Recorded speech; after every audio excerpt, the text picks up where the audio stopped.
Hello students, आपका ICIT online classes में मैं संतोष कुमार गुप्ता बहुत बहुत स्वागत करता हूं।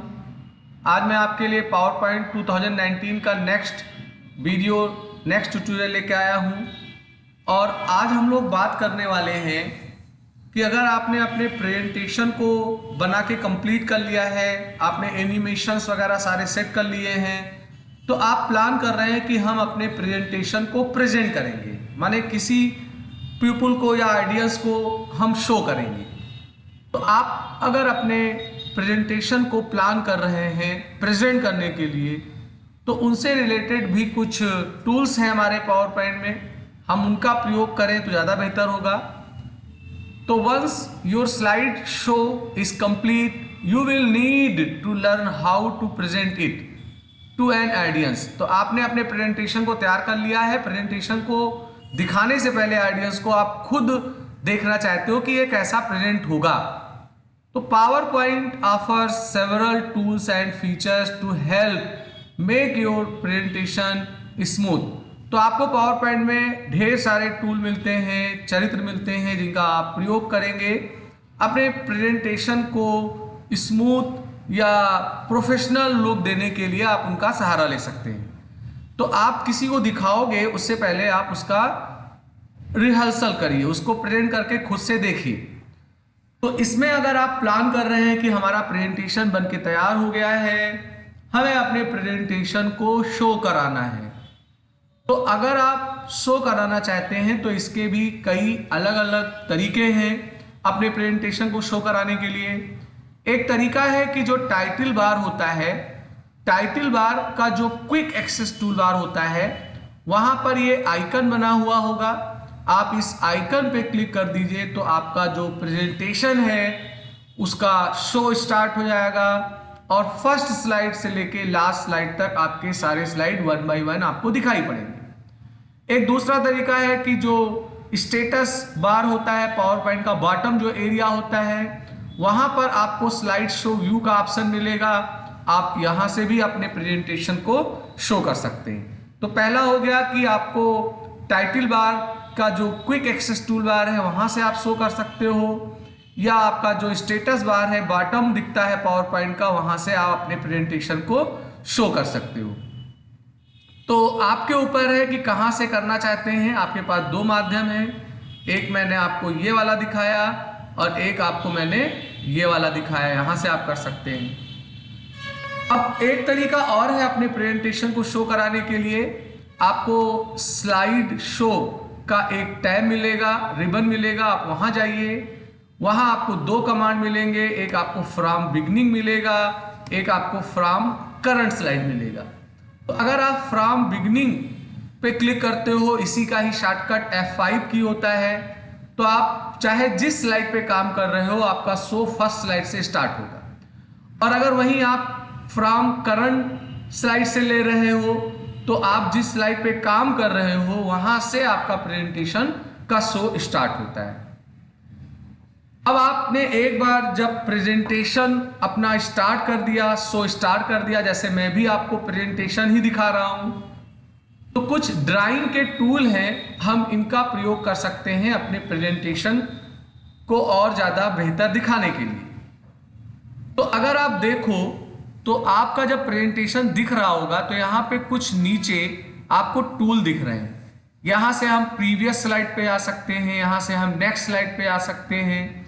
और ये जो आपको दिख रहा है ये होता है आपका पेन या हाइलाइटर या लेजर पेन को सेलेक्ट करने के लिए होता है। तो मैंने इसके ऊपर क्लिक किया तो देखिए इसमें एक लेजर पॉइंटर मिलेगा, एक पेन मिलेगा, एक हाइलाइटर मिलेगा। जैसे मैंने पेन ले लिया और पेन लेने के बाद में मैं पेन का कोई एक कलर भी सेलेक्ट कर सकता हूं। तो अगर किसी पर्टिकुलर एरिया को मुझे ऐसे हाईलाइट कराना है तो मैं पेन के माध्यम से उसको हाईलाइट कर सकता हूं। उसके अलावा अगर आप देखो तो इसमें हाइलाइटर है, हाइलाइटर का मैं अभी प्रयोग कर रहा था। इससे आप माउस क्लिक करके लेफ्ट बटन का जिस एरिया को सेलेक्ट करेंगे वो हाईलाइट होगा, तो आप हाइलाइटर का प्रयोग कर सकते हैं। और आपको एक मिलेगा इरेजर। तो इरेजर में ऐसे मैंने इरेजर ऑल कर दिया तो जो भी मैंने पॉइंट वगैरह बनाया था हाइलाइटर वो हट जाएगा। एक लेजर पॉइंटर भी मिलेगा। तो लेजर पॉइंटर लेने के बाद आपका जो पॉइंटर है वो लेजर के फॉर्म में दिखेगा। आप इस तरीके से अपने प्रेजेंटेशन शो के दौरान इन टूल का सहारा ले सकते हैं किसी पर्टिकुलर चीज को हाईलाइट वगैरह करने के लिए। एक आपका होता है प्रेजेंटर व्यू। तो प्रेजेंटर व्यू में क्या होता है कि आप अगर अपने प्रेजेंटेशन को मान लो प्रोजेक्टर पे शो कर रहे हो, if you are presenting your slide show with a second display like projector, तो you can use presenter view. Presenter view gives you access to a special set of controls on your screen that the audience could not see, allowing you to easily reference slide notes, preview the upcoming slide and much more। तो अगर आप अपने presentation को खुद भी देख रहे हो लैपटॉप पे या डेस्कटॉप पे और प्रोजेक्टर के थ्रू भी उसे ऑडियंस को दिखा रहे हो, तो आपको यहाँ पे प्रेजेंटर व्यू मिलेगा। तो प्रेजेंटर व्यू पे जाने पे आप देखोगे यहाँ एक ऑप्शन मिल रहा है, तो इस ऑप्शन पे आप क्लिक करिए तो यहाँ पे आपको मिलेगा शो प्रेजेंटर व्यू। तो प्रेजेंटर व्यू पे जाने पे देखिए आपका जो अगला वाला स्लाइड आने वाला है, नेक्स्ट स्लाइड, उसकी प्रीव्यू भी आपको दिखती रहेगी। और अगर आपने स्लाइड का कोई नोट्स वगैरह लिखा है तो वो भी यहाँ दिख रहा होगा, और ये आपके ऑडियंस को प्रोजेक्टर के माध्यम से दिख रहा होगा। तो एक बेहतर कंट्रोलिंग होता है अगर हम लोग प्रेजेंटर व्यू में अपने प्रेजेंटेशन को दिखाने का काम करते हैं। तो ये आप यूज कर सकते हैं, प्रेजेंटर व्यू यूज कर सकते हैं। उसके बाद आपको एक मिलेगा स्लाइड शो सेटअप ऑप्शन। तो जब आप अपने प्रेजेंटेशन को किसी को शो करते हो तो उसके रिगार्डिंग बहुत सारे ऑप्शंस होते हैं। तो उन ऑप्शंस को आप जैसा ऑन या ऑफ करोगे उसके बिहाफ पे आपके स्लाइड दिखते हैं। तो आप जब स्लाइड शो में जाओगे तो आपको सेटअप स्लाइड शो कमांड मिलेगा। इस पर क्लिक करने पे ये बॉक्स आएगा, इसमें आपको कई अलग अलग कैटेगरी मिल रहे हैं, जैसे शो स्लाइड्स। यहाँ ऑल का ऑप्शन ऑन है, चेक है, तो आपके सारे स्लाइड दिखेंगे।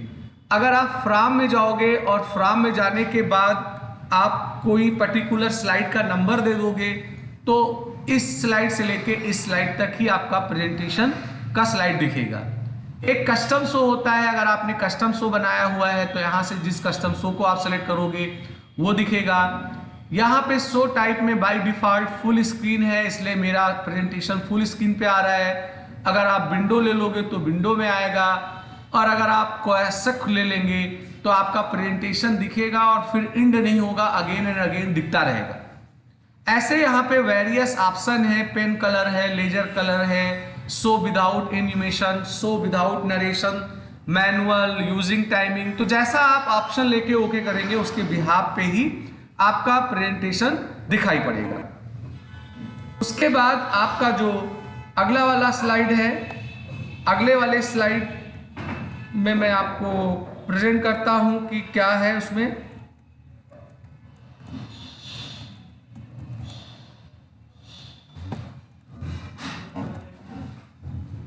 तो ये आपका स्लाइड शो सेटअप हो जाता है, इसको आपको यूज करना है।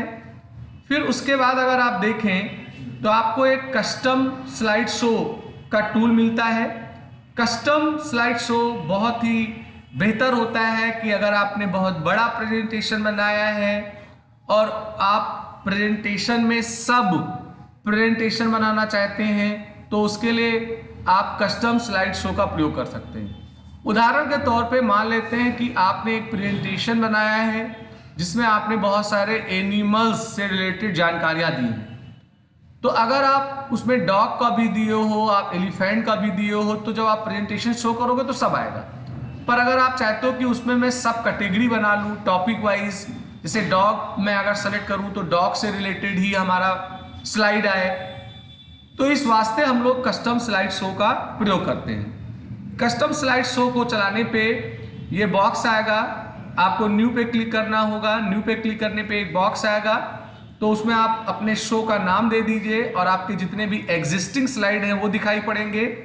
अब आप उनमें से जिस स्लाइड को ऐड करेंगे अपने शो में तो वो आपके शो में ऐड हो जाएगा, और आप ऐसे अलग अलग कई छोटे छोटे शो बना सकते हैं।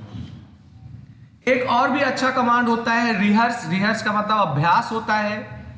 तो रिहर्स टाइमिंग का यूज ये होता है कि अपने प्रेजेंटेशन को ऑडियंस को दिखाने से पहले हम ये जानकारी ले सकते हैं कि हमारा प्रेजेंटेशन जब किसी को दिखेगा तो हमारा कितना टाइम कंज्यूम होगा टोटल प्रेजेंटेशन का, साथ साथ एक स्लाइड को दिखने में कितना टाइम कंज्यूम होगा। तो अगर आप रिहर्स टाइमिंग यूज करेंगे तो इसके लिए काफी बेहतर होगा। तो rehearsing timing can be useful if you want to set up a presentation to play at a certain speed without having to click through the slide yourself. It also gives you the opportunity to practice your talking points. Using this feature, you can save timings for each slide and animation. PowerPoint will then play the presentation automatically using this timing. तो अगर आपने कोई presentation बनाया हुआ है और आप अपने हिसाब से उसकी एक टाइमिंग हर स्लाइड की देना चाहते हैं, तो आप जब रिहर्स टाइमिंग पे क्लिक करते हैं तो फुल स्क्रीन का शो स्टार्ट हो जाता है और ये रिकॉर्डिंग का एक आइकन आ जाता है, इसमें टाइमिंग चलने लगती है। अब जैसे एक स्लाइड आपको दिख रहा है तो यहाँ टाइम आया, आपको लगा कि पहला स्लाइड मुझे 1 मिनट तक देखना है, तो जैसे ही 1 मिनट यहाँ कंप्लीट हो आप इस पर क्लिक करिए, आप नेक्स्ट स्लाइड पे आ जाएंगे। ऐसे जिस स्लाइड पे जितना टाइम कंज्यूम करना है उस टाइम को यहाँ व्यतीत होने के बाद आप नेक्स्ट स्लाइड पे चले जाइए, तो उतने टाइम आपके उस स्लाइड के लिए रिकॉर्ड हो जाएंगे। और जब आप लास्ट स्लाइड तक ऐसा कर लेंगे तो लास्ट में आपको बताएगा कि आपके प्रेजेंटेशन का टोटल कितना समय खर्च हो रहा है। अगर आप यस कर दोगे तो उस टाइमिंग का रिकॉर्डिंग आपका हो जाएगा और आप किसी को शो करोगे तो उतने टाइम तक ही वो स्लाइड दिखेंगे और टोटल प्रेजेंटेशन कितने समय में दिखेगा ये हमें पहले से आइडिया होगा। इस चीज के लिए हम लोग रिहर्स टाइमिंग का प्रयोग करते हैं। उसके अलावा रिकॉर्डिंग योर स्लाइड शो, इसमें रिकॉर्डिंग की भी फैसिलिटी है। रिकॉर्डिंग जो होता है वो जस्ट लाइक रिहर्स टाइमिंग ही होता है, पर अगर आपके पास माइक्रोफोन है, आप प्लान कर रहे हो कि हम अपने प्रेजेंटेशन को किसी को डिस्प्ले करेंगे, साथ साथ हम जो बोलेंगे वो वॉइस वो आवाज भी रिकॉर्ड होता रहे, तो इसके लिए माइक्रोफोन होना चाहिए। आप अपने डेस्कटॉप से उसे अटैच करिए। फिर जैसे ही आप रिकॉर्ड स्लाइड शो पे क्लिक करेंगे 2 विकल्प आएगा, करंट स्लाइड, बिगिनिंग, मान लो बिगिनिंग ले लिया, फिर ये बॉक्स आएगा, आपको जो लगे उचित उसे चेक करिए, ऑफ करिए। फिर स्टार्ट रिकॉर्डिंग पे क्लिक करने पे आपका रिकॉर्डिंग ऐसे स्टार्ट हो जाएगा और रिकॉर्डिंग स्टार्ट होने के बाद आप माइक्रोफोन से जो बोल रहे होंगे वो स्लाइड के लिए रिकॉर्ड होगा और दूसरे स्लाइड पे जाने के लिए आप नेक्स्ट पे क्लिक करेंगे तो दूसरे स्लाइड पे आएंगे। ऐसे एक टाइमिंग भी आपकी रिकॉर्डिंग हो रही है, साथ साथ आपके आवाज भी रिकॉर्ड हो रहे हैं। और जब ये कंप्लीट हो जाएगा तो जिस स्लाइड के लिए आपने रिकॉर्डिंग किया है वहां एक स्पीकर का आइकन बना रहेगा स्लाइड के लेफ्ट साइड में नीचे, जो बताएगा कि इसके लिए रिकॉर्डिंग की गई है। एक विशेष बात का ध्यान ये रखना है कि जब आप रिकॉर्डिंग कर रहे होते हैं तो उस दौरान माउस का पॉइंटर विजुअल नहीं होता है, तो ऐसे स्थिति में आप अपना लेजर पॉइंटर को ऑन कर सकते हैं। उसके लिए कीबोर्ड से कंट्रोल की को दबाए रखें और माउस का जहां भी मूवमेंट करेंगे तो आपको वो लेजर पॉइंटर के माध्यम से उस चीज को दर्शाने का काम करेगा। तो ये एक बहुत ही अच्छा हमारा टूल है स्लाइड शो, इसमें काफ़ी अच्छे कमांड हैं, आप इनको प्रयोग करिएगा। मैं उम्मीद करता हूँ आज का प्रेजेंटेशन, आज का वीडियो, आज का ट्यूटोरियल आपको पसंद आया होगा। आप इसको लाइक करिए, शेयर करिए, सब्सक्राइब बटन पे जरूर क्लिक करिए, बेल आइकन को लीजिए जिससे मैं कोई नया वीडियो बनाऊं तो उसका अलर्ट आपको तुरंत मिल जाया करे। तो आज का वीडियो मैं यहीं समाप्त कर रहा हूँ। आपका दिन शुभ हो।